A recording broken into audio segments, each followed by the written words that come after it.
السلام علیکم ورحمۃ اللہ وبرکاتہ۔ اعوذ باللہ من الشیطان الرجیم، بسم اللہ الرحمن الرحیم۔ فلا تعجبك أموالهم ولا أولادهم، إنما يريد الله ليعذبهم بها في الحياة الدنيا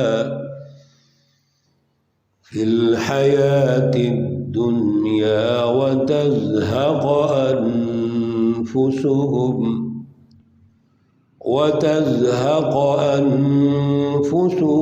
وهم كافرون۔ صدق اللہ العلی العظیم۔ اللہم صل علی سیدنا ومولانا محمد النبی الأمی وعلى آلہ وأصحابہ وبارک وسلم وصل علیہ۔ انتہائی محترم و معزز سامعین و سامعات، آج جو آیات مقدسہ ہمارے زیر مطالعہ ہے سورۃ التوبہ ہے، پارہ نمبر 10 ہے، اور آیات مقدسہ 55 تا 59 ہے، اور یہاں پر پارے کا رکوع نمبر 13 اور سورہ مقدسہ کا رکوع نمبر 7 مکمل ہو رہے ہیں۔ گزشتہ درس میں اور جو رکوع کا آغاز ہوا تھا وہاں سے ہم منافقین کی جو نشانیاں ہیں ان کی چالاکیاں اور کارستانیاں پڑھ رہے ہیں۔ اللہ رب العزت منافقین کی ان بدعمالیوں کو ارشاد فرما کر ہماری ٹریننگ اور تربیت کر رہے ہیں تاکہ ہم دور حاضر میں بھی اپنی جو تجزیاتی سکل ہے اس کو بہتر کریں، تجزیاتی صلاحیت پیدا کریں اور منافقین کی پہچان پیدا کر سکیں۔ گزشتہ آیت 54 میں اللہ رب العزت نے 2 باتیں بڑی اہم ارشاد فرمائی تھیں کہ منافقین سے جو ان کا مال ہے وہ قبول نہیں کیا جائے گا، اور اس کی وجہ یہ ہے کہ یہ اللہ رب العزت اور رسول اللہ صلی اللہ علیہ وسلم کے ساتھ کفر کرتے ہیں۔ تو ان کے کفر کی وجہ سے ان کا جو مال ہے اگر یہ خرچ کریں، خوشی سے کریں، ناپسندیدگی سے کریں، لن یتقبل منکم، وہ قبول نہیں کیا جائے گا۔ دوسرا بڑا اہم ایک اصول بیان فرمایا ان کی نشانی کے تناظر میں کہ یہ منافقین جو ہیں جب داخلی حزب اللہ کے نظام میں آنے کی کوشش کرتے ہیں تو ظاہراً تو وہ آتے ہیں لیکن حقیقتاً وہ بددلی سے آتے ہیں۔ چنانچہ وَلَا يَأْتُونَ الصَّلَاةَ إِلَّا وَهُمْ كُسَالَىٰ، یہ نماز پڑھنے کے لیے آتے ہیں۔ یہ داخلی حزب اللہ کا نظام ہے اور یہ تربیت کا نظام ہے۔ ایک نماز اصل میں حزب اللہ کی ٹریننگ اور تربیت کا ایک ذریعہ ہے، یہ بھی اس میں شامل ہو جاتے ہیں، لیکن ان میں سستی ہوتی ہے۔ مقصد یہ ہے کہ یہ ذوق اور شوق سے نہیں آتے، نہ ہی کسی اعلیٰ ویژن سے آتے ہیں، اعلیٰ نظریے سے آتے ہیں، بلکہ یہ تو ایک چالاکی ہے ان کی کہ شامل ہو کر ثابت کرنا چاہتے ہیں کہ ہم حزب اللہ کے ساتھ ہیں، اور اس کی جو بیک گراؤنڈ ہے وہ مفادات ہوتی ہے۔ آج آیت نمبر 55 میں اللہ رب العزت نے ان کے مال اور اولاد کے حوالے سے ذکر فرمایا کہ فَلَا تُعْجِبْكَ أَمْوَالُهُمْ وَلَا أَوْلَادُهُمْ، ان کا جو مال اور اولاد ہیں وہ آپ کو تعجب میں نہ ڈال دیں۔ کیوں؟ انما یرید اللہ، لیعذبہم بہا فی الحیات الدنیا، یہی ان کا مال اور اولاد جن کو یہ بڑا کچھ سمجھتے ہیں اور جن کے لیے یہ سب کچھ منافقت کر رہے ہیں، اپنی خود غرضیاں کر رہے ہیں، لالچ اور مفاد پرستی کے اس چنگل میں پھنسے ہوئے ہیں، یہ ان کے لیے عذاب کا ذریعہ بنے گا دنیا کی زندگی میں۔ اور پھر وَتَضْحَكَ أَنفُسُهُمْ وَهُمْ كَافِرُونَ، اور جب ان کو موت آئے گی تو منافقت کی حالت میں آئے گی، کفر کی حالت میں آئے گی۔ تو یہ تو مال و دولت اور ان کے جو رویے ہیں اس کے نتیجے میں یہ دنیا کے اندر بھی ذلیل و خوار ہوں گے، اور جب مریں گے تو اس وقت بھی ذلیل و خوار ہوں گے۔ آیت نمبر 56 پہ فرمایا وَيَحْلِفُونَ بِاللَّهِ إِنَّهُمْ لَمِنْكُمْ، اور یہ جھوٹی قسمیں اٹھاتے ہیں اللہ کی قسم اٹھا کے، یہ کہتے ہیں کہ ہم آپ میں سے ہیں۔ وَمَا هُمْ مِنْكُمْ، اللہ رب العزت نے ساتھ ہی جواب دے دیا کہ یہ آپ میں سے نہیں ہیں۔ وَلَكِنَّهُمْ قَوْمٌ يَفْرَقُونَ، یہی وہ قوم ہے جو تفریق پیدا کرتی ہے، دھوکہ دے رہے ہیں۔ تو گویا منافقین کی جھوٹی قسموں کا بھی اعتبار نہیں کیا جا سکتا۔ حضور نبی اکرم صلی اللہ علیہ وسلم کے دور میں منافقین نے بڑی جھوٹی قسمیں اٹھائیں۔ آپ صلی اللہ علیہ وسلم بطور ایک نبی بھی اور پھر ٹیم لیڈر بھی، حزب اللہ کی آپ لیڈر اور قائد تھے، آپ نے منافقین کو بہت چھوٹ دی۔ اللہ رب العزت نے ساتھ ساتھ ان کی جو نشانیاں ہیں وہ نمایاں کی ہے۔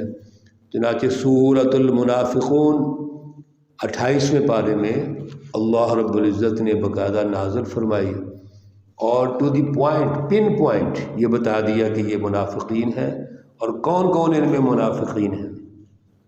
حضور نبی اکرم صلی اللہ علیہ وسلم رحمت للعالمین بھی ہیں اور حزب اللہ کے قائد اور لیڈر بھی ہیں، تو آپ نے ہمیشہ ان سے درگزر کیا ہے، لیکن اللہ رب العزت نے کھول کھول کے بیان کر دیا ہے۔ آیت نمبر 57 میں اللہ رب العزت ارشاد فرماتے ہیں لو یجدون ملجا او مغارات او مدخلا، اگر آپ ان کو پائیں کسی پناہ گاہ میں یا غار میں یا کہیں بھی سر گھسانے کے لیے ان کو جگہ مل جائے تو لولوا الیہ، یہ الٹے بھاگ پھریں گے۔ گویا ان کا کوئی اعتبار نہیں ہے۔ اللہ رب العزت نے یہاں پر ان کی مزید خود غرضی واضح کی ہے۔ آیت نمبر 58 میں اللہ رب العزت نے ان کی ایک اور کارستانیوں کو واضح کیا ہے۔ وَمِنْهُمْ مَنْ يَلْمِزُكَ فِي الصَّدَقَاتِ، یہ جو منافقین اتنے خود غرض ہیں، مفاد پرست ہیں اور دنیاوی حرص میں اتنے انتہا درجے کی ان میں پائی جاتی ہے کہ جب حضور نبی اکرم صلی اللہ علیہ وسلم کچھ صدقات خیرات بانٹتے ہیں، تقسیم کرتے ہیں، تو ان میں سے بعض لوگ آپ صلی اللہ علیہ وسلم پر الزام لگاتے ہیں، طعنہ دیتے ہیں کہ آپ انصاف نہیں کر رہے۔ اصل میں انصاف کا مسئلہ نہیں ہے، مسئلہ وہی ان کی خود غرضی، دنیا کی حرص، مفاد پرستی کا جو مائنڈ سیٹ ہے وہ ان کے پیچھے ہے۔ اگر ان کو دے دیا جائے فَإِنْ أُعْطُوا مِنْهَا رَضُوا، اگر ان کو آپ خوب نواز دیں یعنی ان کا مفاد پورا ہو جائے تو وہ راضی ہو جاتے ہیں۔ وَإِنْ لَمْ يُؤْتَوْا، اور اگر ان کو وہ صدقہ خیرات نہ دیا جائے یا کم دیا جائے یعنی عدل کی بنیاد پر ان کو کم ملے، اِذَا هُمْ يَسْخَطُونَ، تو وہ ناراض ہو جاتے ہیں۔